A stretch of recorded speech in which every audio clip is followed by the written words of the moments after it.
Tivemos tantas coisas maravilhosas esta noite que eu não acho que precisemos de um sermão, e a minha mensagem será breve, mas quero que todos inclinem suas cabeças por um momento para que possamos orar juntos. Muitos de vocês que estão aqui hoje ouvindo, esta é uma hora em que você está na encruzilhada de sua vida. Você deve fazer uma escolha esta noite. O que você vai fazer? Você vai continuar no caminho largo que leva para a destruição ou vai mudar e seguir o caminho estreito que leva para a vida eterna? Essa é a escolha que só você pode fazer. Deus pode inspirá-lo, Ele pode ajudá-lo, seu Espírito pode convencê-lo, Ele pode encorajá-lo, mas somente você pode fazer essa escolha. Deus lhes deu essa capacidade de fazer essa escolha. Você é um agente moral livre, tanto quanto aceitar ou rejeitar a oferta de perdão. Você deve fazer essa escolha esta noite. E quando você ouvir a mensagem como você vai ouvir esta noite, e como você já ouviu a música, as palavras, os testemunhos, você se torna responsável 100 vezes mais. E você sabe, quem muito recebe, muito é exigido. Portanto, preste muita atenção no que você vai ouvir e responda ao chamado de Cristo. Nosso Pai, oramos para que Teu Espírito Santo convença do pecado, da justiça e do julgamento e que muitos digam sim a Cristo esta noite, pois pedimos em Seu nome que os homens esta noite, Senhor Jesus. Então, quero que vocês voltem comigo para o 9º capítulo do livro de Hebreus, e tem uma frase dessa passagem que eu quero que usemos como um texto esta noite, que diz: sem derramamento de sangue não há remissão de pecados. Sem derramamento de sangue não há perdão. Nós lemos em nossos jornais recentemente sobre os guardas vermelhos da China, marchando pelas ruas de Pequim, gritando um slogan.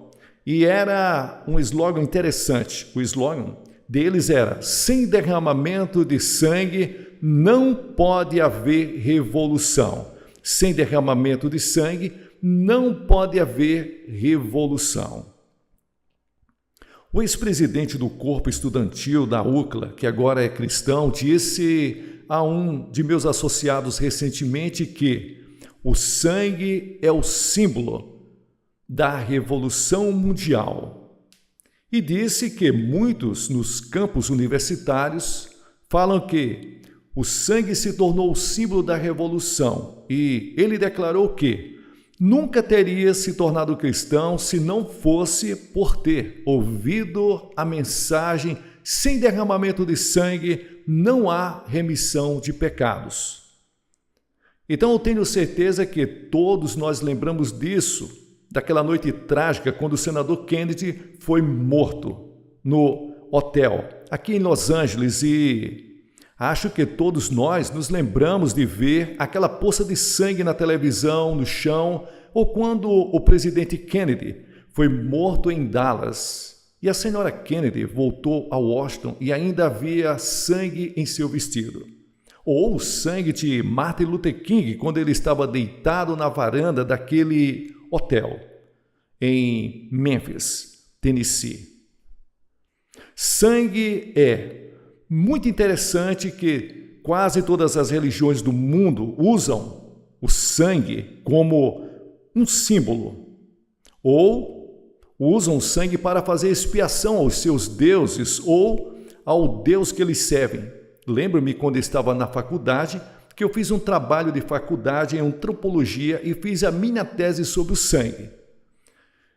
Sangue em outras religiões. E você dificilmente encontrará uma religião em qualquer lugar do mundo que não usa o sacrifício do sangue. Por exemplo, os índios astecas da América do Sul, no Peru, matavam 20.000 pessoas todos os anos em seus altares para fazer expiação aos seus deuses. De onde eles tiraram essa ideia? Muitos deles Faziam isso tentando aplacar a ira dos seus deuses. Li em um jornal essa semana que estão oferecendo sacrifícios ao vulcão Steve em Moscou há algum tempo e perguntei ao meu guia por que a estrela vermelha, o que significa a estrela vermelha com 5 pontas. Ele disse, não sabe? Eu disse, não. Ele disse, a estrela vermelha representa os 5 continentes do mundo. E o vermelho representa o sangue que deve ser derramado antes que todos os continentes do mundo se tornem socialistas. Em nossos jornais, que todos os dias lemos, nós vemos sangue sendo derramado no Vietnã. E aqui mesmo, em Orange County, lemos sobre dezenas de pessoas todos os anos que são mortas nas rodovias. Sangue é derramado. O crime que é tido, sangue é derramado. Um dos romances mais populares nos últimos anos foi editado, o livro de Al Capone, A Sangue Frio. Há algo que evitamos e ainda algo que nós estamos sendo fascinados sobre o sangue. E quando você pega a Bíblia, muitas pessoas ficam surpresas que há sangue de Gênesis a Apocalipse. Por quê? Há tanto sangue na Bíblia? Eu costumava me fazer essa pergunta, na verdade, em um período da minha vida. Era uma pedra de tropeço para mim. Por quê? Havia tanto sangue, porque os judeus ofereciam em seus altares milhares de sacrifícios todos os anos, aparentemente para apaziguar um Deus irado. Por que damos tanto valor ao sangue de Jesus Cristo em todo o Novo Testamento?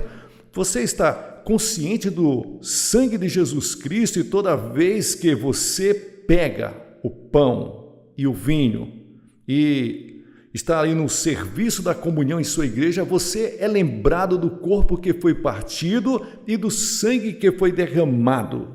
E aquele que você usa em seu serviço de comunhão é um símbolo do sangue que foi derramado na cruz do Calvário, onde Jesus morreu. E de onde vem essa ideia? Quando você se volta para Levítico, capítulo 17, no versículo 11, diz, porque a vida da carne está no sangue, e eu dei a vocês sobre o altar para fazer expiação por suas almas, porque é o sangue que faz expiação pelas almas.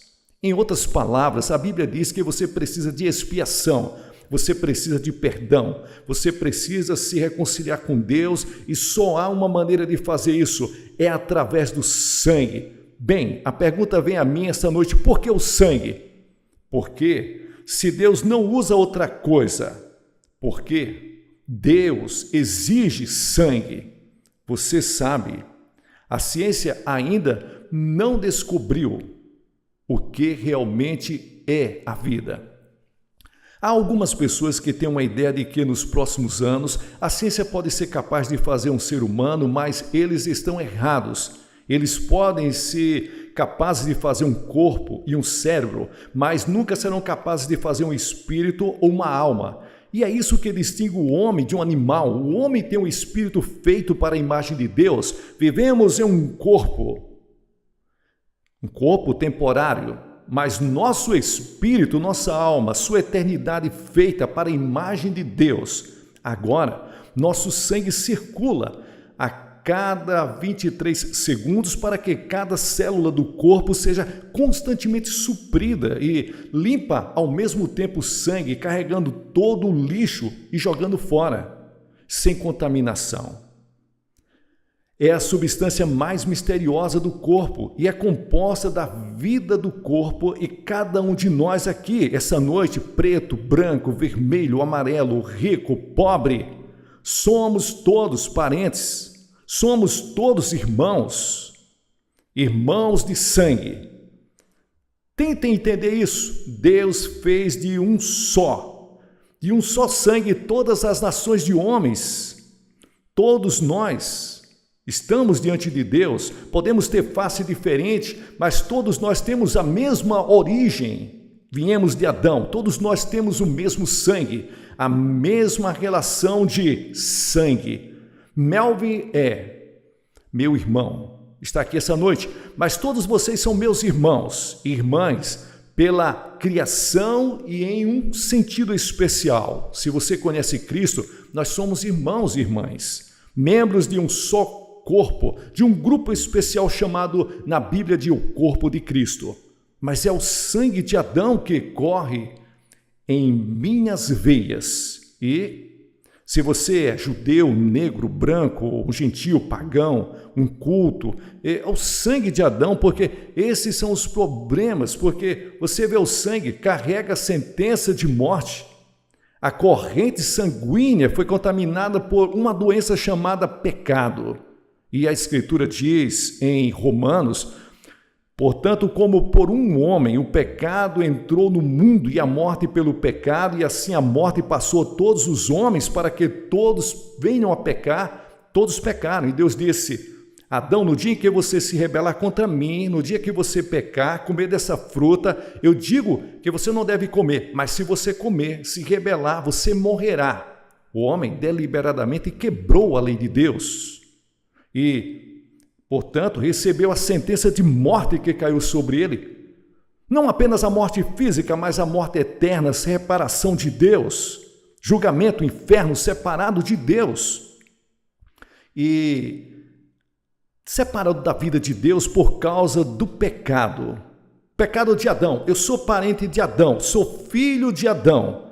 Por um homem, pelo homem Adão, o pecado entrou no mundo.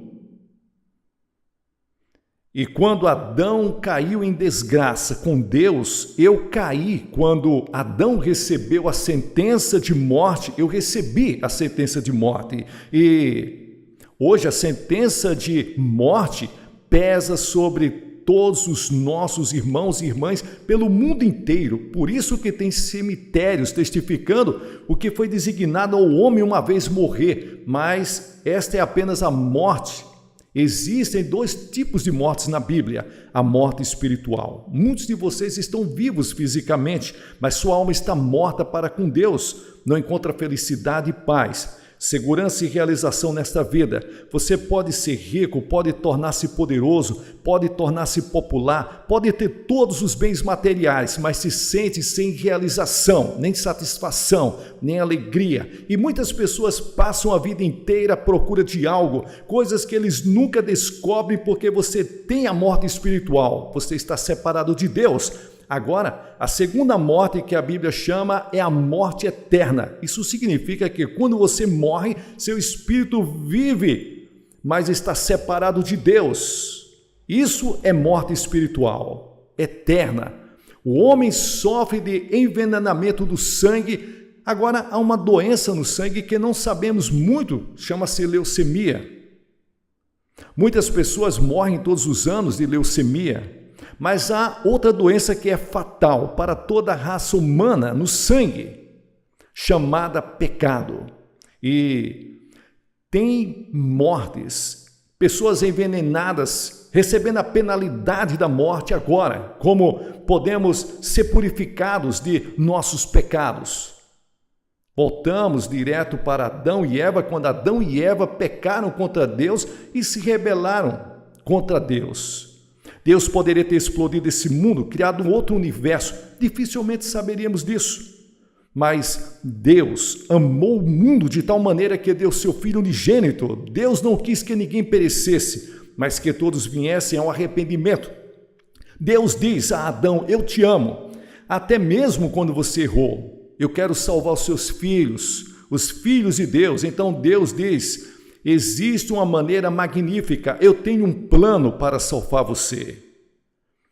Em Adão nós estávamos nus, agora não há nada de errado com a nudez. Dr. David Herbert está aqui esta noite, presidente do seminário mais completo, e ele escreveu um artigo maravilhoso sobre isso. No início, a nudez era o caminho de Deus, mas tornou-se pervertida e distorcida pelo pecado.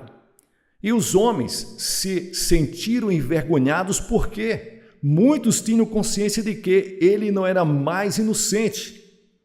E os homens se esconderam de Deus e tentou semear folhas de figueira e se cobrir, mas eles não conseguiram.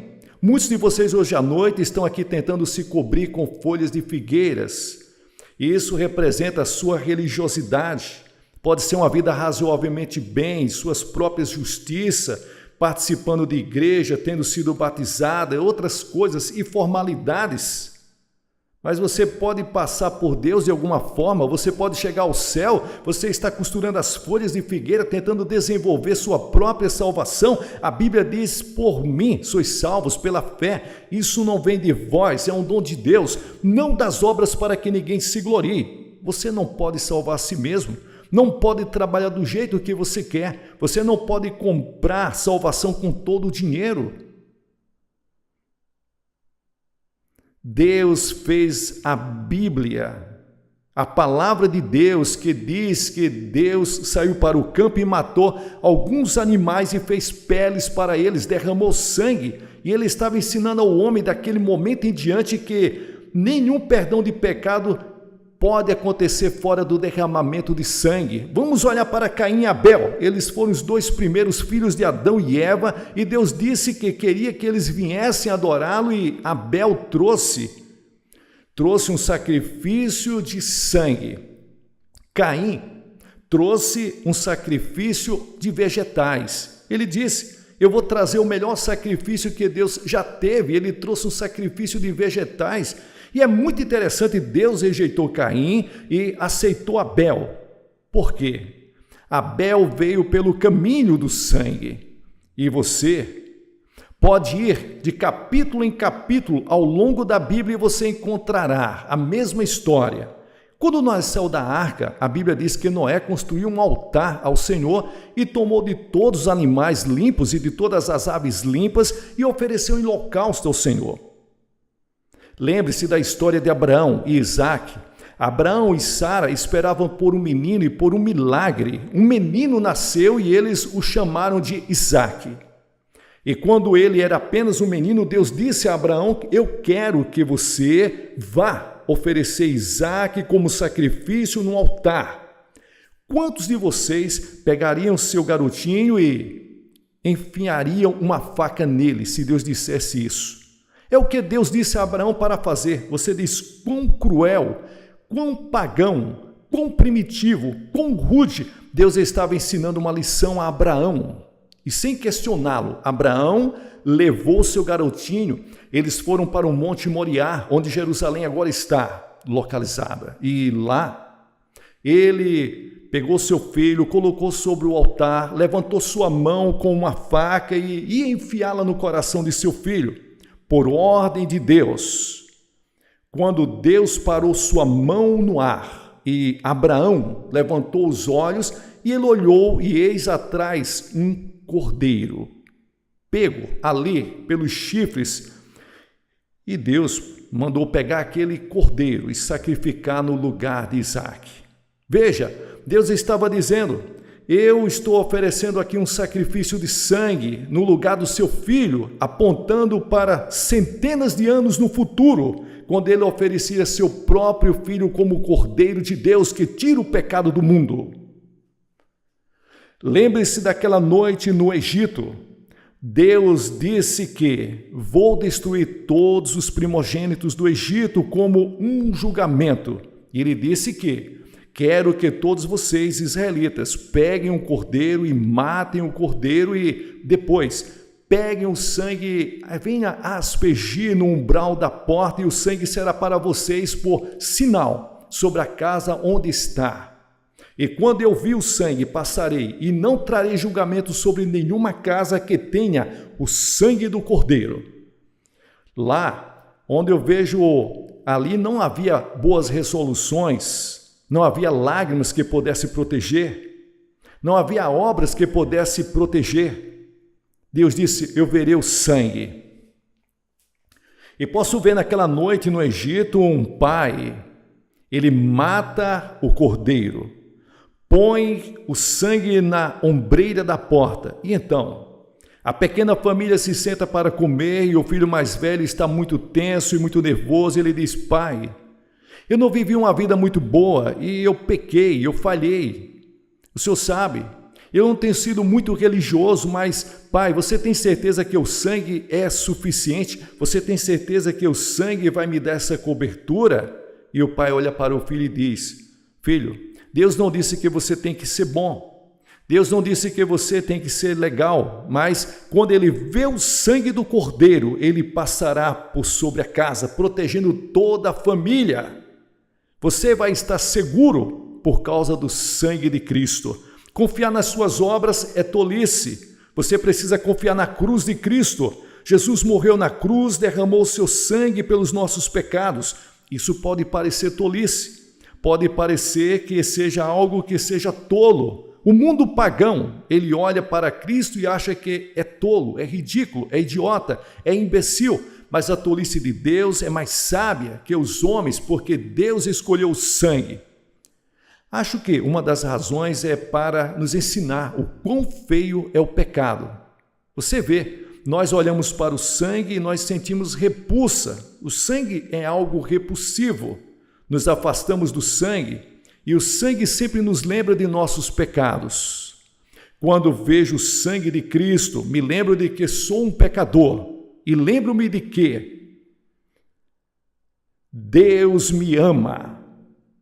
Glória a Deus! É assim que os pecadores, aos olhos de Deus, repelem a Deus, se afastam de Deus.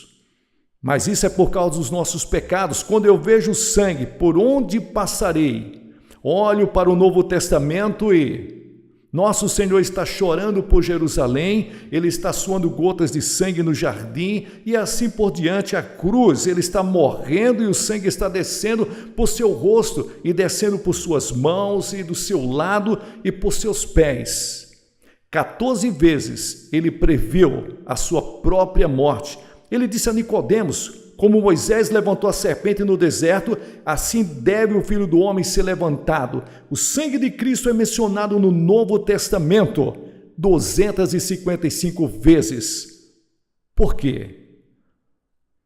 A Bíblia diz, antes de tudo, o sangue ele redime tanto quanto você sabe que ele não foi redimido com coisas corruptíveis, como prata, ouro, de sua vã maneira de viver, da tradição, dos seus pais, mas pelo precioso sangue do Cordeiro de Deus, derramado na cruz do Calvário sem mancha e sem mácula. A salvação é gratuita para você, mas custa a Deus o seu Filho Jesus Cristo, que derramou o seu sangue voluntariamente por você. E a palavra redenção significa comprar de volta. Por que você precisa ser resgatado? Porque a Bíblia diz que você é o escravo do pecado. Todo aquele que comete pecado, como escravo do pecado, disse Jesus em João 8,34. Quantos de vocês essa noite escravos de seus hábitos, escravos do orgulho, escravos da inveja, escravos do preconceito? Você não quer ter preconceito contra um homem só porque ele tem uma cor diferente? Você gostaria de se livrar disto? Escravos de algumas seitas secretas em que ninguém sabe nada sobre você. Gostaria de ser livre, mas você pode. Você é escravo de algumas drogas. Você está tentando se esconder, mas ela está lá e você sabe disso. Aquela coisa secreta lá no fundo, você é um escravo. Você não pode se libertar. Jesus disse que nós somos escravos do pecado. E ele disse: eu vim para comprar você de volta e eu dei meu sangue para comprá-lo de volta. Ele pode tornar você livre essa noite. Ele pode lhes dar uma alegria, uma paz e uma segurança que você nunca conheceu antes, se você deixá-lo entrar em sua vida. Deixe-me contar a história de um amigo que escreveu um livro e diz que ele rejeitou a Deus completamente e se tornou escravo do pecado. Quantos de vocês essa noite fizeram o mesmo? Você não rejeitou a Deus abertamente como esse homem fez, mas pelo seu modo de viver e pela sua atitude, você realmente rejeitou a Deus. Você é um escravo do pecado essa noite. Você gostaria de ser livre? Ele morreu para fazer você livre. Em segundo lugar, a Bíblia ensina que somos justificados pelo sangue. Romanos capítulo 5, versículo 9. Muito mais agora, sendo justificados pelo seu sangue, seremos salvos da ira. Isso significa que nós somos justificados. Significa como se nunca você tivesse pecado. Para ser colocado diante de Deus como se você nunca tivesse cometido pecado, agora pense nisso por um momento. Deus não apenas te perdoa. Você gostaria de ser perdoado, mas Ele faz mais do que isso. Ele te justifica como se o pecado nunca tivesse sido cometido. E é feito pelo sangue de Jesus Cristo, sendo justificado pelo seu sangue. Não me pergunte como, eu não sei, mas quando eu aceitei Jesus Cristo pela fé, eu quero te dizer, fui perdoado. Eu quero te dizer isso. Quando eu chegar na entrada do céu, não vou dizer, Senhor, meu nome é Billy Graham, eu era aquele pregador que preguei naquelas cruzadas. Eu vou dizer, Senhor, eu estou aqui implorando, e não é nada além a não ser pelo sangue de Jesus Cristo. Essa é a senha, a única senha, a cruz de Cristo, a salvação realizada pelo sangue de Jesus Cristo, o perdão que Deus derrama esta noite, que nos torna limpo, puro, mais do que qualquer virgem que jamais viveu. A visão de Deus é que quando Ele olha para você, Ele vê você completamente limpo pelo perdão dos pecados e Deus não consegue se lembrar dos seus pecados. Você pode lembrar, mas é como se você nunca tivesse pecado.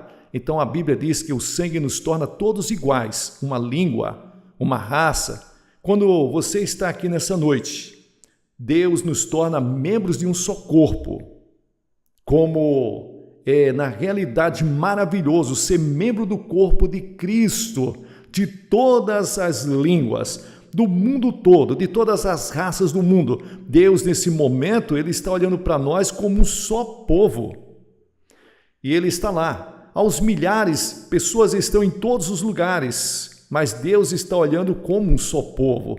Apesar de estar na China, apesar de estar no Japão, missionários que estão viajando pelo mundo, a Igreja de Cristo, Deus tem um só povo, aqui e ali, em todos os lugares. Eu suspeito que algum dia, quando a cortina de ferro for aberta, ouviremos histórias de avivamento que o mundo nunca conheceu. Na China, vai acontecer muito isso.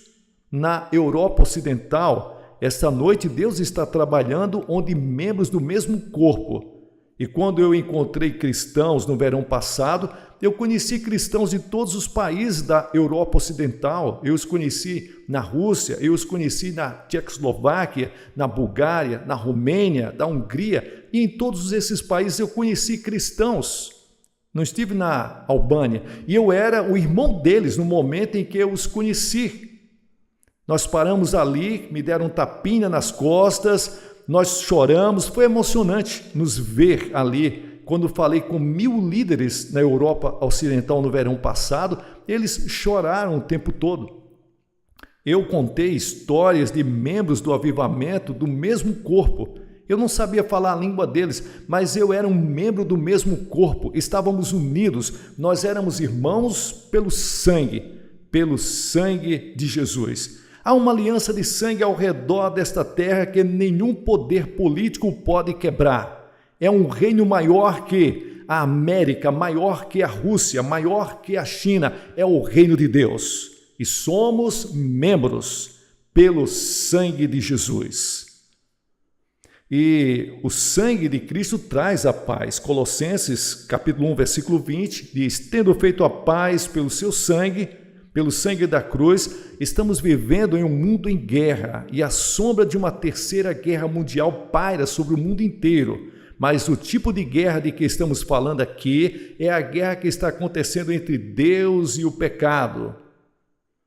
Deus faz as pazes através do sangue da cruz. Ele faz as pazes entre você e Deus. Não seria maravilhoso ir para a cama esta noite e saber que todos os seus pecados foram perdoados, que você está justificado aos olhos de Deus e você ter paz em seu coração?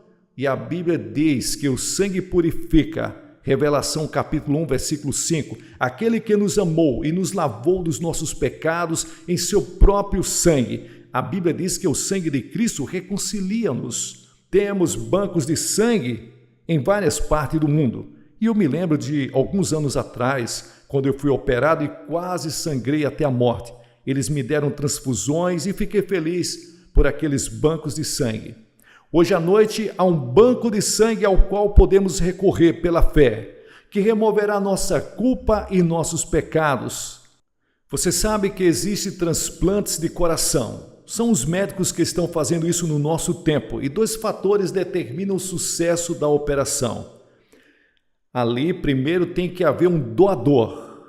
Temos um doador eterno, uma pessoa celestial, Jesus Cristo, que morreu por nós e deu seu sangue, e deu seu coração para você. A segunda coisa que o paciente pode é aceitar ou rejeitar o coração que ele recebe. Esse é o grande problema que eles estão encontrando agora, é a rejeição. Essa noite Deus te dá o poder de aceitar ou rejeitar. Tenho certeza que quando o coração é transplantado, já que o paciente não entende toda a química científica envolvida em todo o processo que vai ser feito, talvez o médico também não entenda tudo, e neste caso, eu sei que não entendo tudo, em nenhum lugar da Bíblia diz para que nós venhamos a entender tudo. Você só tem que entender o que a Bíblia diz, que você vem por uma fé simples, infantil. Essa é a razão pela qual Jesus disse que você tem que vir como uma criança. Ele disse que você tem que vir para ser convertido como uma criancinha. Não venha assim tentando ser intelectual, descobrir logicamente passo a passo. Você tropeçará, porque Deus não permitiu que venhamos a conhecê-lo somente pela sabedoria. Você tem que vir pela loucura do Evangelho, e a pregação da cruz é loucura para aqueles que perecem. Em outras palavras, você deve estar disposto a se tornar um tolo por amor a Jesus Cristo e recebê-lo pela fé e fazer algo que parece louco, ridículo, como Moisés levantando aquela serpente de bronze no deserto, como se isso fosse curar alguém, ou como se tivesse alguma qualidade médica, e não tinha. Mas Deus queria que fosse um símbolo de fé. Você vê, Deus quer que você venha a Ele pela fé, que você o agrade pela fé. Agradar a Deus mais do que tudo. Você tem que ter fé em Cristo, tenha fé que Ele morreu por você, tenha fé que Ele ressuscitou, receba-o e diga, vou colocar minha confiança total nele, e então algo sobrenatural acontece dentro de você, que nada podemos fazer para explicar. Você nasce de cima, a vida se torna nova, diferente, você tem um novo poder, uma nova capacidade de enfrentar a vida. A partir desse momento, tudo que eu vou pedir para você fazer essa noite é para que você receba Cristo. Pai, mãe, jovem, mulheres, crianças, vocês precisam de Cristo em seu coração esta noite. Você precisa ser perdoado de seus pecados, você quer ser justificado aos olhos de Deus, quer ser purificado esta noite. Você quer confiar no sangue de Jesus, somente no sangue de Cristo para a sua salvação. Você quer ter a vida, você quer mudar, quer aceitá-lo, recebê-lo esta noite como seu Senhor e seu Salvador. Você pode ser membro da igreja, você pode ser um oficial da igreja, você pode ser católico, protestante, um judeu. Você pode não ter nenhuma religião, mas Deus falou com você essa noite e você precisa de Cristo e precisa recebê-lo e quer ter certeza que está pronto para se encontrar com Deus. Vou pedir para que faça algo e diga, eu recebo Cristo em meu coração. Se você estiver com os amigos e parentes, eles vão esperar por você. Se você veio de ônibus, eles vão esperar. Eu peço que você se aproxime, porque cada pessoa que Jesus chamou no Novo Testamento, ele chamou publicamente. Faça isso. Ao homem que estava com o braço atrofiado, Jesus disse, venha para o meio. Se você está aqui nessa noite, está disposto a reconhecê-lo perante o seu Pai que está nos céus, você que está aí na parte de cima dessa varanda aí, você que está nas galerias, venha, vai demorar alguns minutos, talvez você esteja um pouco distante, comece a descer agora. Centenas de vocês se levantem. Se você veio com algum amigo, traga ele aqui na frente. Venha. Depois que todos vierem, eu vou dizer uma palavra Vou fazer uma oração, vou dar alguma literatura e um conselheiro vai aconselhar vocês depois. Aí vocês voltam e se juntam aos seus amigos. É muito simples, mas é muito importante. Pode ser a mudança na vossa vida, para começar a viver uma vida nova, uma nova direção. E eu vou pedir